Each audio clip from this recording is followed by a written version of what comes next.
मुख्यमंत्री नीतीश कुमार विपक्षी दलों की तमाम दलों को एकजुट करने में जुटे हुए हैं और वैसी स्थिति में जो चर्चाएं हैं कि अगले कुछ दिनों में पटना में तमाम विपक्षी दलों की बैठक होनी है। हमारे साथ लेफ्ट के विधायक जी जो बैठक होनी है, क्या लगता है कितना असर कर पाएगा बैठक, क्योंकि तमाम मुख्यमंत्री विपक्षी दलों की को एकजुट करने में लगे हुए हैं? एक तो सीधे तौर पे पूरे देश की जनता जो है, जो लगातार देश के साथ गद्दारी की जा रही है, देश के संसाधनों को बेचा जा रहा है, संविधान के साथ खिलवाड़ किया जा रहा है, जो चुनाव आयोग है उसकी भी पूरी तरह से एक तरह से सीमाबद्ध कर दी गई है कि वो बहुत कुछ कर नहीं पा रहा है। अब इसी देश में आप सोच रहे हैं कि धर्मनिरपेक्षता के आधार पर तमाम चीज़ें व्याख्यायित हैं। कोई आदमी धर्म के नाम पर, भगवान के नाम पर वोट नहीं मांग सकता, लेकिन कर्नाटक में तो सीधे ये पीएम ने ही वोट मांगा बजरंगबली के नाम पर। तो इस तरह से अगर चुनाव आयोग अगर स्वायत्त हुआ होता, उसकी स्वतंत्रता अगर बाधित नहीं हुई होती, तो चुनाव आयोग कार्रवाई करता। वो पिछले समय में बाल ठाकरे पर कार्रवाई कर चुका है, 6 साल के लिए उनको चुनाव से वंचित किया जा चुका है। तो आप इस बात से समझ सकते हैं कि कितना मामला देश के लिए गंभीर है कि जो भी संवैधानिक संस्थाएं हैं वो सब जो है एक तरह से वो काम नहीं कर रही हैं ठीक से, और एक तरह से पूरे देश को फांसीवादी दिशा में हाँका जा रहा है।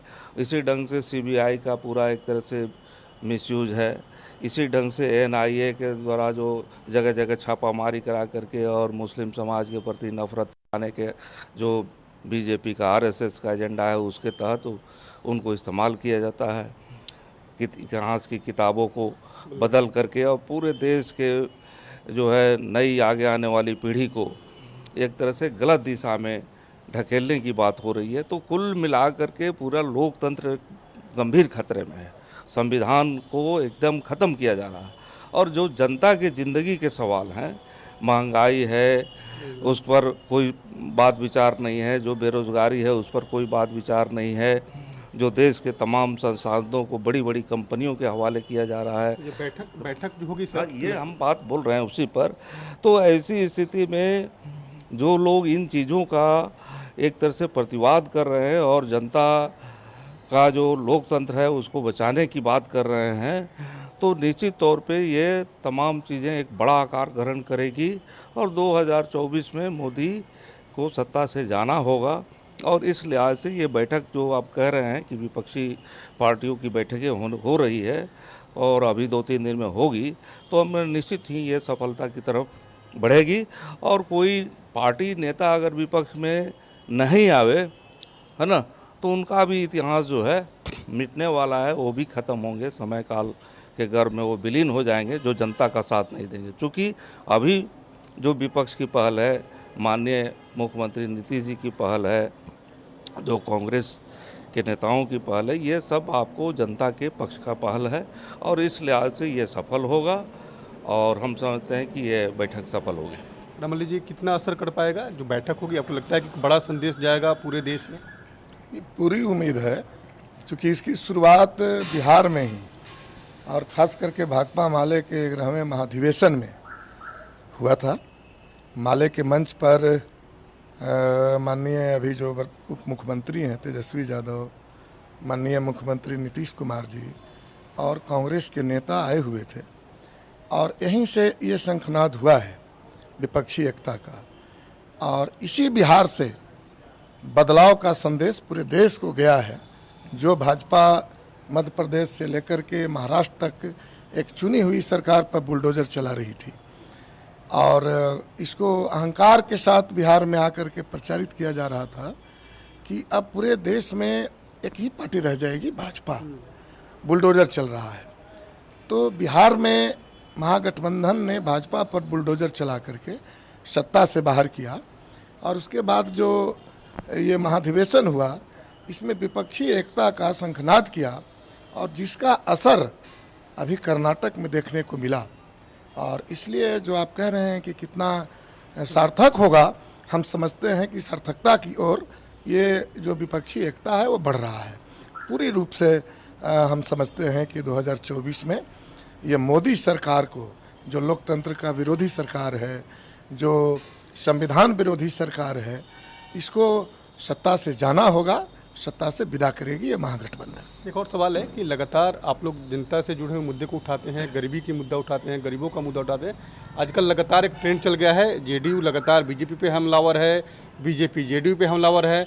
आप लोग अपनी आवाज़ को किस तरह बुलंद करें, क्योंकि लगातार जो मुद्दे हैं, जो आप लोगों ने बातें की थी, झुग्गी बस्ती की बात की थी या बेरोजगारी की बात की, उस मुद्दे को कैसे उठाएंगे? देखिए, बीजेपी अपना बचाव में है, चूँकि उसके पास मुद्दे नहीं हैं। महंगाई से लेकर के, बेरोजगारी से लेकर के, तमाम चीज़ जिसको हल करने के लिए कहा था, भ्रष्टाचार, काला धन, जिसको कहा था नोटबंदी के समय ही कि बस 50 दिन का हमको समय दे दीजिए। आज फिर नोट बदला जा रहा है। इसीलिए हम कह रहे हैं कि वो अपने ही, उस समय भी हम लोग कह रहे थे कि भाई 1500 के नोट आप बंद कर रहे हैं, एकाएक कितना परेशानी है लोगों को, और 2000 का नोट ला रहे हैं आप, इससे भ्रष्टाचार कैसे रुकेगा। लेकिन आज कहिए कि भाजपा को शर्मिंदा होना चाहिए, भाजपा को माफ़ी मांगना चाहिए पूरे देश से कि फिर वो अपने ही ये चलाए गए नोट को वो बंद कर रहा है। क्योंकि जो छापेमारियां हो रही है, ऐसे तो सीबीआई ईडी की छापेमारी विपक्षी दलों पर, उनके विधायक पर, उनके सांसदों पर, उनके नेताओं पर ये हमला के दृष्टिकोण से किया जा रहा है।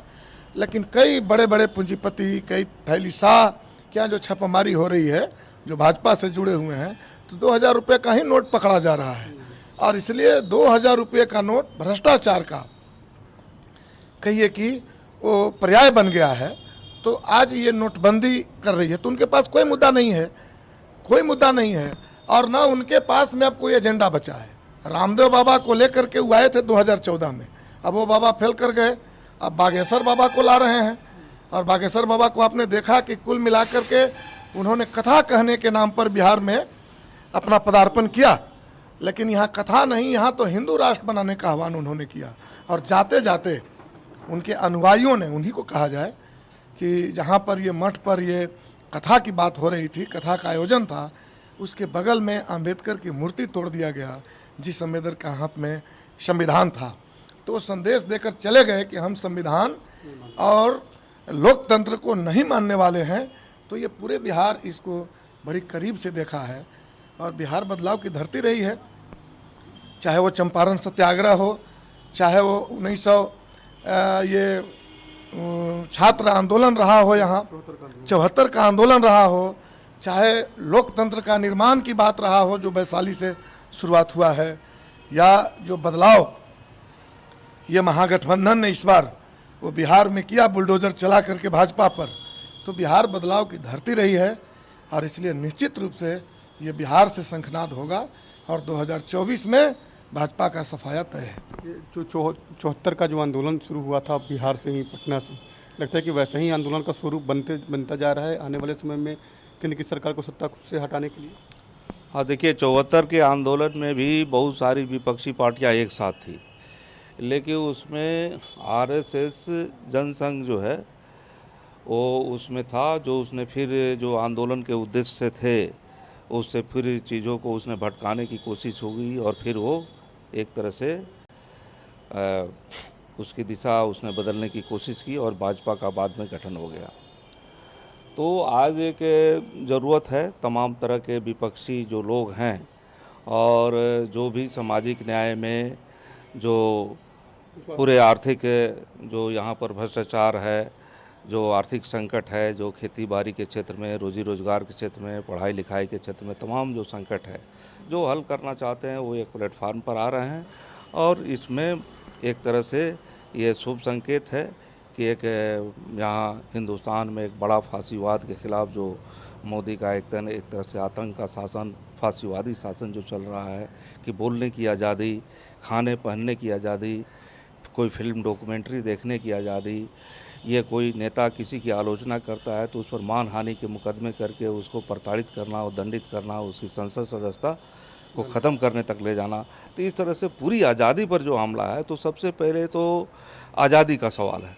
और आज़ादी के लिए तो हम समझते हैं कि देश के लोग लड़ते रहे, कुर्बानी देते रहे, तो इसमें ये हम समझते हैं कि सभी एकता जो है एक बड़े आंदोलन को एक सामने लाएगी। ये बड़े आंदोलन का आगाज़ है जो विपक्षी पार्टियों की बैठक हो रही है। आने वाले समय में जो बिहार में जो विपक्षी दलों की बैठक होनी है, उस बैठक का बड़ा असर होगा। तमाम जो लेफ्ट के विधायक हैं ये बता रहे हैं कि आने वाले समय में जिस तरह से 1974 का जो आंदोलन हुआ था और केंद्र की सत्ता का परिवर्तन हुआ था, वैसी ही स्थिति इस बार भी होगा और 2024 में बीजेपी को केंद्र की सत्ता से बेदखल करेंगे। श्याम के साथ उनिश कुमार, कशिश न्यूज, पटना।